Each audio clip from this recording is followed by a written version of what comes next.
स्वामी समर्थ. नमस्कार मंडळी, स्वागत आहे तुमचं माझ्या यूट्यूब चॅनलवर.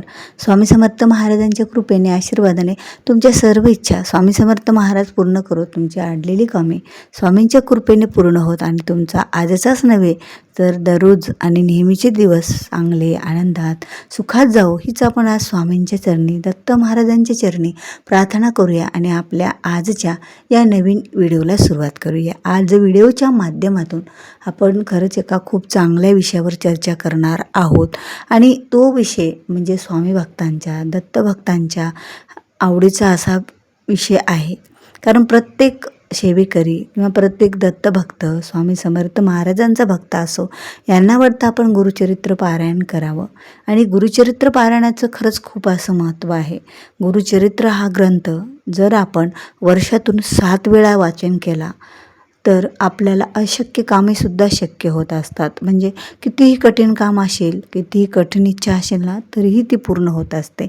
आपण आपल्या घरामध्ये जर हा ग्रंथ वाचला तर घरामधील 50% वर वास्तुदोष हा निघून जातो. आणि किती मोठा प्रकार वास्तुदोष असू द्या, जर घरामध्ये 3 किंवा 7 वेळा वर्षामधून गुरुचरित्र ग्रंथ वाचन केला तर त्या घरामध्ये नावालाही वास्तुदोष राहत नाही. दत्त महाराजांच्या कृपेने स्वामी नरसिंह सरस्वती महाराज आणि श्रीपाद श्री वल्लभ महाराज यांचं जे चरित्राचं वर्णन असलेलं हे गुरुचरित्र हा ग्रंथ आहे.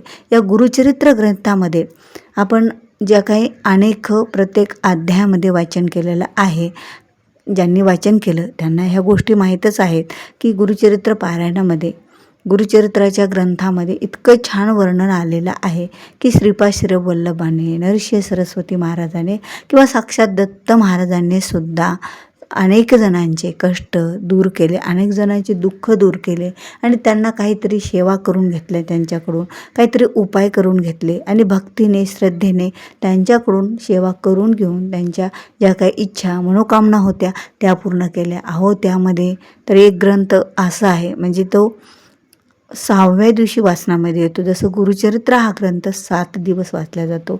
7 दिवसाच्या वाचनामध्ये आणि जर आपण एखाद्या दत्तधामाच्या ठिकाणी 1 दिवसातसुद्धा वाचन करू शकतो, पण घरामध्ये हा ग्रंथ वाचायला गेला तर 7 दिवस लावावा लागतो.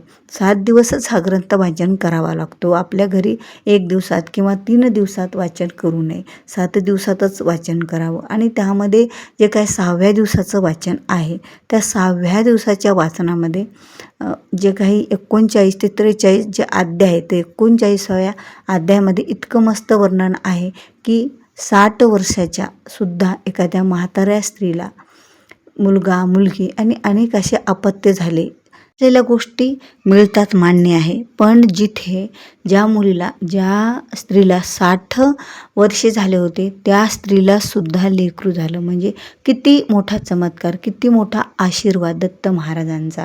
आणि दत्त महाराजांकडे स्वामी समर्थ महाराजांकडे आपण सेवेचे भक्तीचे 4 पावलं जरी चाललो ना तर ते आपल्याकडे नक्की 100 पावले चालून येतात. एवढा तर विश्वास आणि एवढी भक्ती आणि खरंच अनेक सेवेकरांना अनेक भक्तांना याचा अनुभवसुद्धा आलेला आहे. आता त्यातला जो गुरुचरित्र ग्रंथ आहे ते वाचन केल्याने एवढं पुण्य मिळतं ह्या सर्व गोष्टी आपल्याला माहीत आहे. पण त्या वाचण्याचे नियम ऐकूनच 50% लोक हा ग्रंथ हातातसुद्धा घेत नाहीत, वाचन करत नाहीत. आम्ही घरात कसा लावावा, हा ग्रंथ घरात लावला तर एवढे नियम त्याचे कसे होतील, मग आमच्याच्यानं काही चूक होईल का, मग आपल्याला पाप लागेल का, मग वाचूनच काय फायदा आपल्याला जर नियम होत नसतील तर. पण पहिलं पाऊल टाकताना जरी एखाद्या वेळेस वाकडं टाकलं ना तरी आपण दुसरं पाऊल थोडं सरळ टाकतो, मग तिसरं सरळ टाकतो आणि जसं व्यवस्थित चालायला लागतं लहान बाळ त्याचप्रमाणे आपल्याला अनेक गोष्टीच्या सवयी लागत जातील ना, सेवेच्या किंवा त्यातल्या नियमाच्या.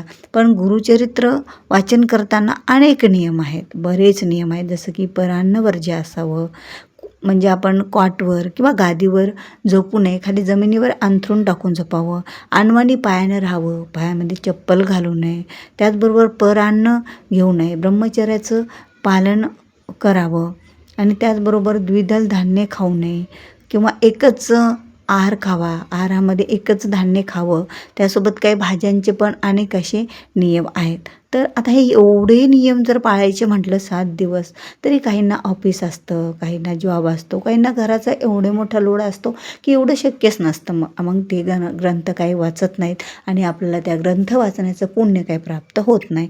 तर अशा सर्व लोकांसाठीच आपल्याला कलियुगात तुम्ही कधीही हा जर ग्रंथ वाचन करत असाल तर फक्त 3 नियम पाळायचे आहेत आपल्याला, फक्त 3 नियम.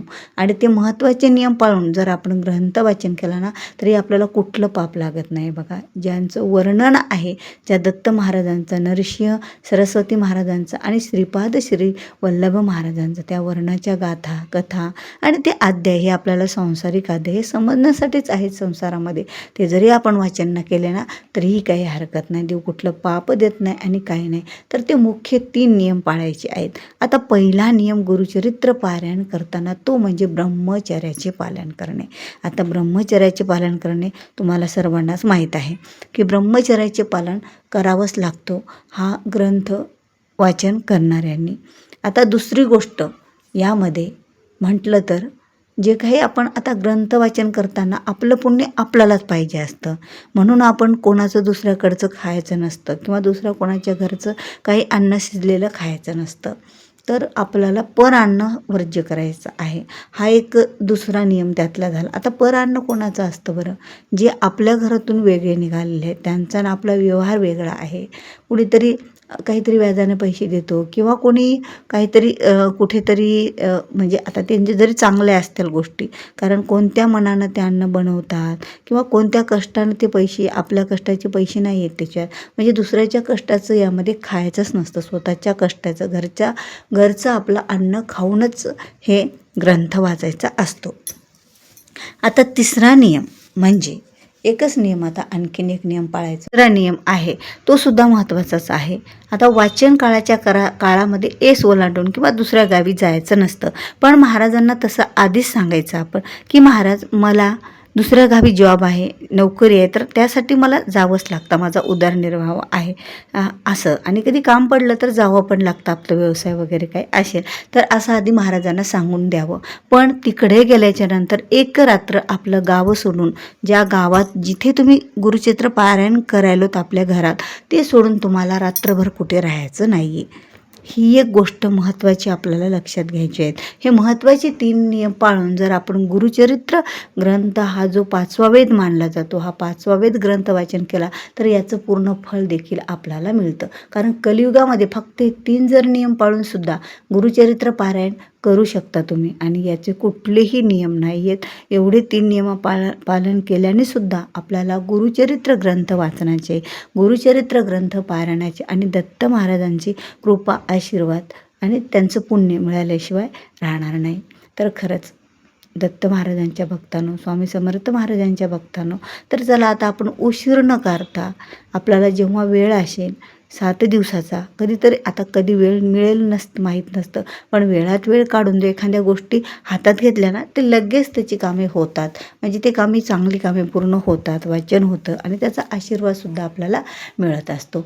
म्हणून तर तुम्हाला व्हिडिओ जर आवडला असेल तर तुम्ही व्हिडिओला लाईक करा, शेअर करा. तुम्ही जर माझ्या स्वामी शिवा मार्ग या चॅनलवर नवीन आहात आणि अद्याप चॅनलला सबस्क्राईब केलं नसेल तर चॅनलला सबस्क्राईब करायला विसरू नका. तर भेटूया असाच एक नवीन महत्त्वाचा माहितीपूर्ण व्हिडिओ घेऊन. तोपर्यंत सर्वांना श्री स्वामी